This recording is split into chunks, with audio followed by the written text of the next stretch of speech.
Good afternoon. I am Vanessa Thomas with the 12 o'clock news on the streets 919 FM and online Facebook and YouTube on IWER TV. In the headlines, former Attorney General Faris Al-Rawi admits that TNT is hurting. Union leader calls on parliamentarians to cut their salaries. Government to order 9 new aircraft for Tobago route. And internationally, the IMF to consider 1.3 billion in emergency funding for Ukraine. And now the news in detail. Minister of Rural Development and Local Government Minister Faris Al-Rawi is admitting that Trinidad and Tobago is hurting. Speaking at the budget debate on Saturday, the former Attorney General said the people of TNT are feeling a sense of difficulty. He said this is being expressed on a daily basis in many places online, print media, and over the airwaves. Al-Rawi noted that world issues are affecting us right here in TNT, but he remains optimistic that the government is doing its best to shift the burden. The minister hinted at 1,000 jobs to come in local government sectors. He also noted that there were 18,000 people cutting grass in TNT, 9,000 in CPEP, and about 9,000 daily rated workers. In other news, Union leader Michael Aniset has made a call for parliamentarians to cut their own salaries.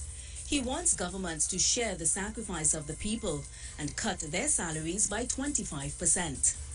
Aniset was speaking at a virtual post-budget forum when he said now is a hard time for working people in TNT and the parliamentarians should make sacrifices too.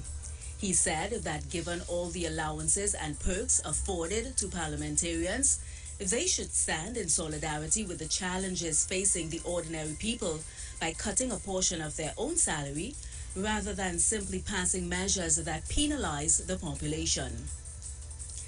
In other news, the government says it intends to order 9 new aircraft as it aims to improve inter-island transportation between Trinidad and Tobago.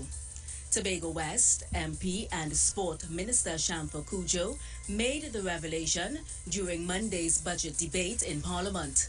Cudjoe noted that this was just part of the government's investments to support tourism on the island.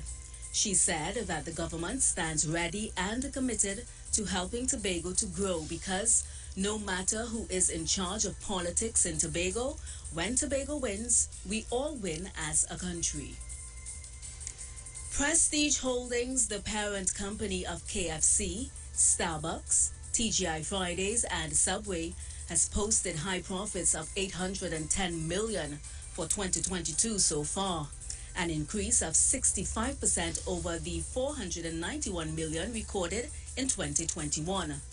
After back-to-back losses during the pandemic, Prestige Holdings says it remains positive about its performance for the remainder of 2022 and expects to end the financial year with much improved results.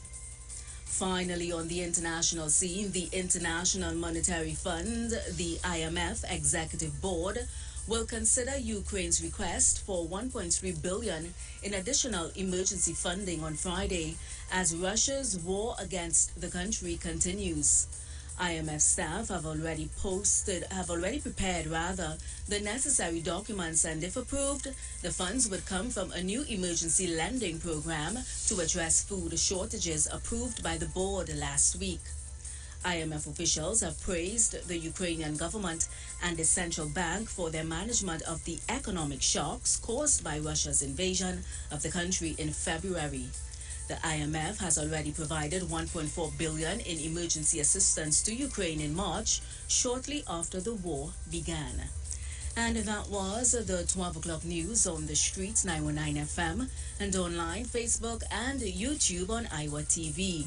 Recapping the headlines, former Attorney General Faris Al-Rawi admits that TNT is hurting.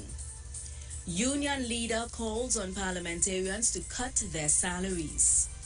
Government to order 9 new aircraft for Tobago route, and internationally the IMF to consider $1.3 billion in emergency funding for Ukraine. Do enjoy your afternoon and continue to be safe. I am Vanessa Thomas.